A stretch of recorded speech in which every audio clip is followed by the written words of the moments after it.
Good morning student. आज का जो विषय है, जो हम लोग सोशल साइकोलॉजी में पढ़ेंगे, वो है समूह निर्णय, जिसको हम ग्रुप डिसीजन मेकिंग कहते हैं।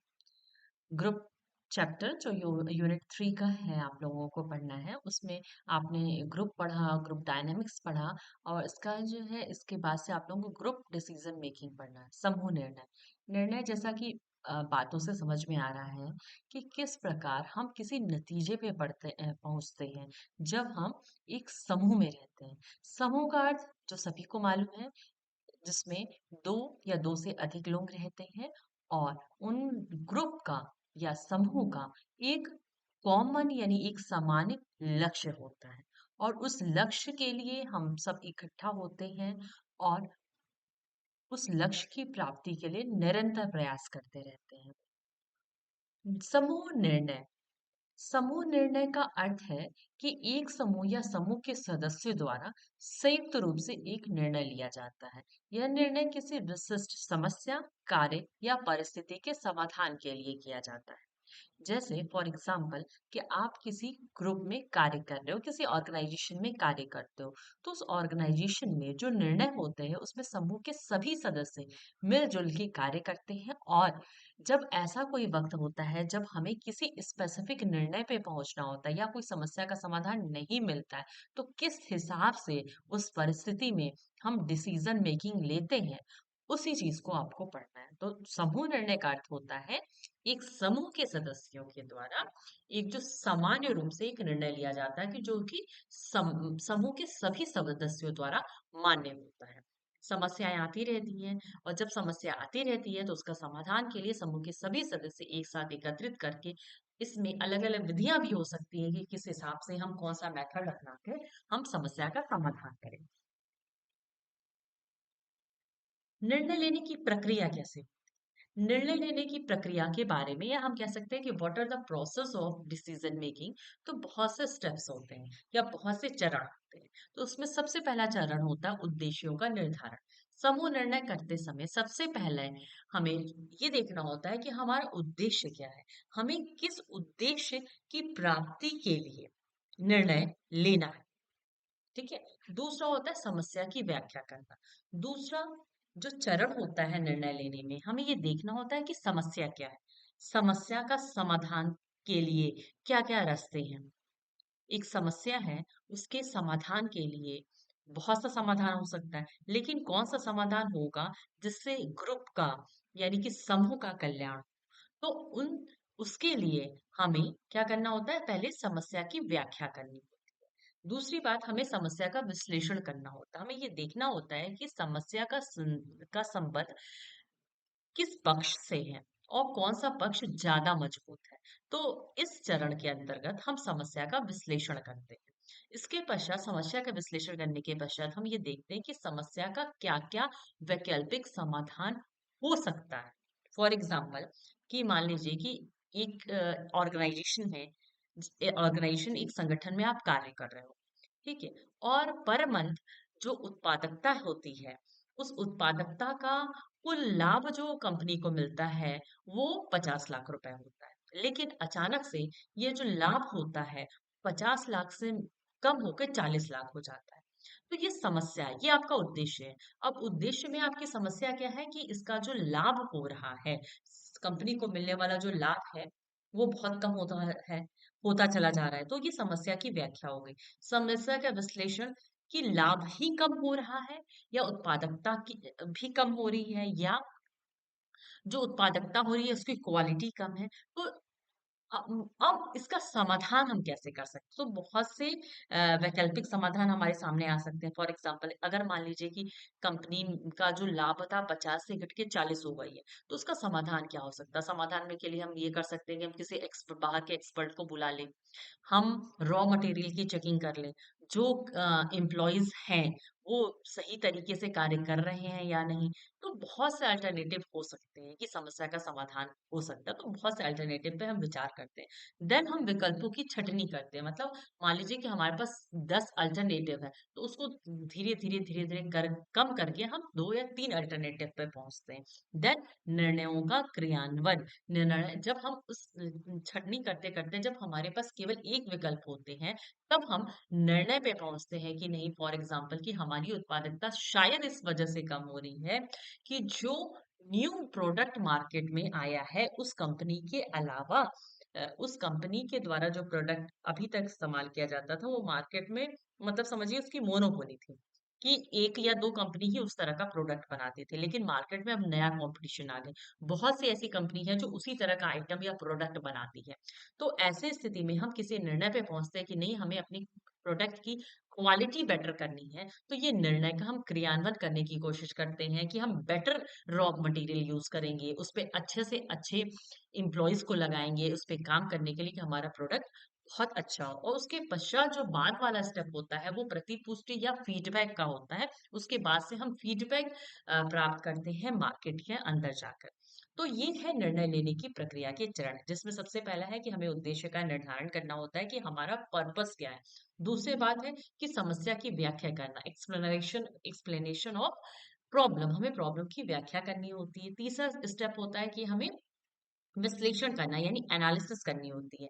देन अल्टरनेटिव सॉल्यूशंस ढूंढने होते हैं, डेवलपमेंट फॉर अल्टरनेटिव सॉल्यूशन की क्या अल्टरनेटिव सॉल्यूशन हो सकता है उस प्रॉब्लम के लिए।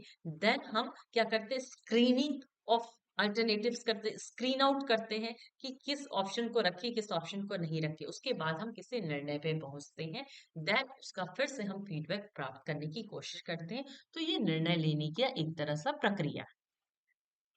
क्या एडवांटेज होते हैं निर्णय लेने की, एक समूह में निर्णय लेने की बहुत से एडवांटेज है, जिसमें सबसे पहला एडवांटेज है पूल ऑफ नॉलेज। अब पूल ऑफ नॉलेज का कहने का मतलब होता है कि हमारी जो जानकारी है उसमें बढ़ोतरी होती है। और पूल ऑफ नॉलेज का मतलब होता है कि ज्ञान में वृद्धि होती है। जब हम कोई निर्णय एक समूह में लेते हैं, तो जब समूह में क्या होते हैं, केवल एक व्यक्ति तो नहीं होता है, कम से कम 10, 20, 25 व्यक्ति होंगे।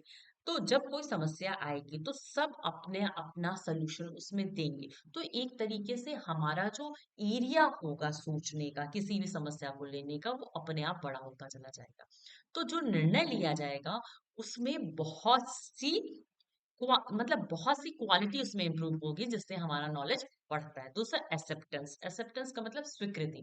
समूह में जब हमें निर्णय लेना होता है तो ये ज़रूरी होता है कि जो निर्णय समूह द्वारा लिया जा रहा है, उसमें सबका एक्सेप्टेंस हो। तो एक्सेप्टेंस उस समय, स्वीकृति उस समय अपने आप से हो जाती है जब समूह के सभी सदस्य बैठ के कोई निर्णय लेते हैं। वैराइटीज ऑफ अल्टरनेटिव्स, जितने ज्यादा लोग रहेंगे उतना ज्यादा वास्ट नॉलेज हमारे सामने आएगा, उतना ही ज्यादा अल्टरनेटिव यानी विकल्प होगा किसी समस्या का, और जितना ज्यादा विकल्प होगा सोल्यूशन उतना ही आराम से मिल जाएगा। ओवरऑल डेवलपमेंट का मतलब होता है संपूर्ण विकास। संपूर्ण विकास, एक एम्प्लॉय जब किसी ऑर्गेनाइजेशन में काम करने आता है तो वो अकेला आता है, तो उसके पास कभी कभी लिमिटेड इंफॉर्मेशन होती है। लेकिन जब वो समूह में कार्य करता है, दूसरों से अंतःक्रिया करते हैं, दूसरों से बातचीत करता है, तो वो बहुत से रास्ते जान जाता है किसी भी प्रॉब्लम को सोल्यूशन करने के लिए। तो हमारा संपूर्ण विकास जो होता है एक ग्रुप में किसी डिसीजन मेकिंग के प्रोसेस में इन्वॉल्व होने पर होता है। डाइवर्सिटी ऑफ व्यूज, मतलब लोगों के ओपिनियन में विविधता होती है। डाइवर्सिटी का मतलब होता है विविधता। तो जब हम कोई समस्या एक समूह में रखते हैं, तो उसमें क्या होगा कि अलग-अलग लोग अपना अलग-अलग अल्टरनेटिव देंगे उस समस्या के समाधान के लिए। तो जितना ज़्यादा समाधान होगा, हमारा जो व्यूज़ होगा उसमें विविधता उतनी ज़्यादा होगी, और जितनी ज़्यादा विविधता होगी, उतना ही हम सॉल्यूशन के, उस प्रॉब्लम के एग्ज़ैक्ट सॉल्यूशन के निकट होंगे। नेक्स्ट है balance decision. Group decision making का सबसे बड़ा बेनिफिट होता है कि इसके द्वारा जो डिसीजन होता है वो बैलेंस यानी संतुलित निर्णय होता है। क्यों? क्योंकि वो समूह के सभी सदस्यों द्वारा मान्य होता है। तो ये कुछ लाभ है ग्रुप डिसीजन मेकिंग की। जैसे इसका लाभ को पूल ऑफ नॉलेज मतलब हमारे ज्ञान में वृद्धि होती है। एक्सेप्टेंस मतलब स्वीकृति होती है। वैरायटी ऑफ अल्टरनेटिव्स मतलब विकल्पों की अधिकता होती है। ओवरऑल डेवलपमेंट मतलब संपूर्ण विकास होता है। डाइवर्सिटी ऑफ व्यूज का मतलब कि अलग अलग तरह की विविध ओपिनियन हमारे सामने या विविध विचारधाराएं हमारे सामने निकल के आती हैं। और बैलेंस डिसीजन का मतलब एक संतुलित निर्णय के अवस्था पे हम पहुंच जाते हैं। क्या क्या डिसएडवांटेज है एक ग्रुप में डिसीजन मेकिंग करने के? डिसएड यहाँ पे ग्रुप में डिसीजन मेकिंग के डिसएडवांटेज कहने का मतलब ये होता है कि किसी भी ऑर्गेनाइजेशन में एक एम्प्लॉयर होता है, यानी कि एक मालिक होता है जो कि जिसका वो ऑर्गेनाइजेशन होता है, वो नौकरी दिया रहता है अपने एम्प्लॉयज को, मतलब बहुत सारे कर्मचारी होते हैं। तो एक तो टेंडेंसी होती है कि एम्प्लॉयर जो भी डिसीजन लेगा उसको एम्प्लॉय को मानना होगा, ठीक है। लेकिन तो उस समय क्या होता है, एम्प्लॉयज का इतना मन नहीं लगता है काम करने में। अगर बहुत सारे डिसीजन एम्प्लॉय के ऊपर छोड़ देते हैं कि आपस में डिस्कस करके लो, तो वो जो डिसीजन होता है वो ग्रुप के सभी सदस्यों द्वारा माना जाता है।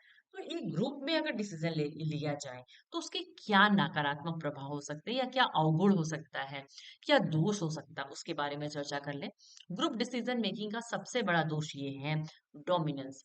ग्रुप में यानी एक समूह में अगर आप देखेंगे 30 लोगों का समूह है या 40 लोगों का समूह, उसमें से 2 या 3 मेंबर्स ऐसे होते हैं जो डोमिनेट करते हैं। डोमिनेट मतलब अपना प्रभुत्व दिखाते हैं।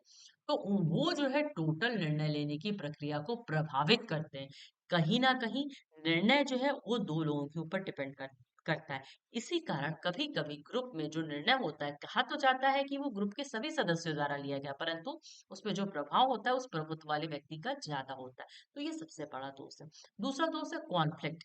कभी कभी ग्रुप में समूह में आपस में लोग एक दूसरे के संघर्ष की स्थिति में भी आ जाते हैं, मानसिक रूप से संघर्ष की स्थिति में आ जाते हैं, क्योंकि वो जानते हैं कि डिसीजन ज्यादातर वो 2 व्यक्ति लेंगे और वही 2 व्यक्ति एम्प्लॉयर के भी फेवरेट होते हैं। उस कारण जो है समूह में थोड़ा सा अंतर्द्वंद हो जाता है। कॉन्फ्लिक्ट को अंतर्द्वंद कहते हैं। टाइम टेकिंग प्रोसेस, ऑब्वियस सी बात है, जब वो डिसीजन किसी एक व्यक्ति को लेना होता है तो समय कम लगता है, लेकिन जब ग्रुप में डिसीजन लेना होता है तो समय ज्यादा लगता है, क्योंकि सबके अलग अलग ओपिनियन होते हैं और अलग अलग ओपिनियन के फिर गुण दोष की चर्चा करनी होती है, फिर अप्रोप्रिएट डिसीजन के पास पहुंचता है। इसी कारण समय की बर्बादी ज्यादा होती है। Next, pressure. प्रेशर का मतलब होता है दबाव। ग्रुप में कई बार ऐसा होता है डिसीजन मेकिंग की टेंडेंसी में कि कभी बार समूह के बहुत से सदस्य उस निर्णय को नहीं मानते हैं, लेकिन उस डोमिनेंस के कारण या एम्प्लॉयर की पसंदगी के कारण प्रेशर में या दबाव में आके उस डिसीजन को अपना लेते हैं। तो ये 4 जो है मेजर डीमेरिट्स हैं डिसीजन मेकिंग के, जब हम ग्रुप में डिसीजन लेते हैं तो। आइए अब ये जानने की कोशिश करते हैं कि what are the techniques involve of group decision, कि कौन कौन सी टेक्निक यूज होती है ग्रुप डिस्कशन की, ग्रुप मेकिंग की, ग्रुप डिसीजन मेकिंग की। तो बहुत सी टेक्निक्स हैं जो यूज की जाती है एक ऑर्गेनाइजेशन में। कुछ पर्टिकुलर एग्जांपल मैं आपके सामने देखूंगी, आपके सामने जो दिखाई दे रहा है एक तरह का फोटो, उसमें पहला टेक्निक लिखा है ब्रेन स्ट्रोमिंग। ब्रेन स्ट्रोमिंग कहने का मतलब ये होता है कि कोई समस्या होती है, इसमें समूह के सदस्यों के सामने एक समस्या रखी जाती है, उनसे ये कहा जाता है कि वो जो समस्या है उसके जितने अल्टरनेटिव्स आप बता सकते हैं, जितना सोल्यूशन आप बता सकते हैं आप बताते चले जाइए, और उसके बाद से उसके बारे में निर्णय लिया जाता है। हाँ, यहाँ रिस्ट्रिक्शन होता है कि कोई किसी के विचार को क्रिटिसाइज नहीं करेगा, अपने अपने जो जो विचार होते हैं वो बताते चला जाता है। तो ये technique is known as brainstorming. Next technique है डेल्फी टेक्निक। डेल्फी टेक्निक में क्या होता है कि किसी तरह का कोई डिसीजन आमने सामने की परिस्थिति में नहीं लिया जाता। जैसे फॉर एग्जांपल, ये जो ग्रुप डिसीजन मेकिंग की पहली टेक्निक है ब्रेन स्ट्रोमिंग, इस टेक्निक में आप देख रहे होंगे कि लोग एक दूसरे के आमने सामने बैठे हैं और अपना डिसीजन दे रहे हैं। फॉर एग्जांपल, अगर इसने कोई सोल्यूशन दिया तो ये सोल्यूशन ये भी दे सकती है और ये भी दे सकती है। तो ऐसे में क्या होता है, आमने सामने की परिस्थिति में कोई दूसरा व्यक्ति भी इसके जाने वाले सॉल्यूशन को सुनता है, उस बेसिस पे अपने सॉल्यूशन को चेंज कर सकता है या वैसा सॉल्यूशन बना सकता है। लेकिन ये जो दूसरी डेल्फी है, डेल्फी डेल्फी टेक्निक, इसमें जो है आमने सामने की परिस्थिति में क्वेश्चन नहीं पूछा जाता, बल्कि एक क्वेश्चनेयर के माध्यम से यानी प्रश्नों की एक श्रृंखला के माध्यम से क्वेश्चन पूछा जाता है, जो कि लोगों को या तो मोबाइल फोन से वो क्वेश्चन भेज दिया जाता है या लैपटॉप के माध्यम से वो क्वेश्चन भेज दिया जाता है, और उसके सोल्यूशन के आधार पर एक ग्रुप में डिसीजन लिया जाता है, इसको हम डेल्फी टेक्निक कहते हैं। Third is a nominal group technique. Nominal group technique में लोग एक दूसरे के समक्ष रहते हैं, आमने सामने रहते हैं, परंतु इसमें अंतर ये होता है कि वो एक दूसरे का जो सोल्यूशन देने वाला यानी आंसर जो होता है वो एक दूसरे के सामने नहीं पता होता है, यानी कि सामने आमने सामने रहेंगे लेकिन उनका जो बोला गया सोल्यूशन होता है वो केवल एम्प्लॉयर को मालूम होता है, या कि जो कि जिसे वास्तव में बाद में निर्णय सुनाया जाता है उसको केवल मालूम होता है, आपस में मालूम नहीं होता है। इसी को हम नॉमिनल टेक्निक्स कहते हैं। इसमें अपने अपने ओपिनियन को बताना होता है, परंतु एक दूसरे से नहीं, आपस में एक दूसरे से नहीं, जो एम्प्लॉयर होता है उसको बताना होता है। नेक्स्ट है आपका फिश बॉलिंग। फिश बॉलिंग में क्या होता है? इसमें क्या होता है कि एक व्यक्ति जो सेंटर में बैठा होता है, सेंटर में बैठा होता है और सारे ग्रुप के मेंबर्स ऐसे आसपास गोल गोल रहते हैं। और इसमें क्या होता है कि जो ग्रुप मेंबर्स होते हैं वो अपनी सोल्यूशन जो सेंटर बैठे लोग होते हैं उन तक पहुंचाता है, और सेंटर में जो बैठा लोग होता है वो उन सबके ओपिनियन को सुनता है, समस्या को सुनता है और उसी हिसाब से समूह में डिसीजन लेता है। एक और टेक्निक होती है, वो होती है इलेक्ट्रॉनिक मीटिंग। इलेक्ट्रॉनिक मीटिंग में भी क्या होता है कि लोग एक दूसरे के साथ रहते हैं, एक साथ एक प्लेटफॉर्म पे रहते हैं और समस्या से संबंधित सुझाव देते रहते हैं। तो ये कुछ टेक्निक है आपके ग्रुप डिसीजन मेकिंग की। तो आज के लिए इतना ही बच्चों। तो आज हम लोगों ने क्या-क्या पढ़ा, एक बार रिव्यू कर लेते हैं कि हम लोगों ने आज पढ़ा कि ग्रुप डिसीजन मेकिंग क्या होता है, समूह निर्णय क्या होता है, उसकी मीनिंग क्या होती है, उसके स्टेप्स क्या होते हैं, एडवांटेजेस क्या होते हैं, डिसएडवांटेजेस क्या होते हैं, और what are the techniques of group discussion. ठीक है, यानी समूह निर्णय क्या है, समूह निर्णय का अर्थ, समूह निर्णय की प्रक्रिया, समूह निर्णय के लाभ और समूह निर्णय के दोष, और मेजर क्या-क्या टेक्निक होती हैं ग्रुप में डिसीजन लेने के लिए। अगर इससे संबंध में कोई क्वेश्चन हो आपके मन में तो आप ज़रूर पूछिएगा। और इसका जो है डिस्क्रिप्टिव आंसर मैंने नहीं दिया है, तो आप खुद से डिस्क्रिप्टिव करके लिख के मुझे सेंड कीजिएगा। Thank you very much. फिर मिलते हैं अगले वीडियो।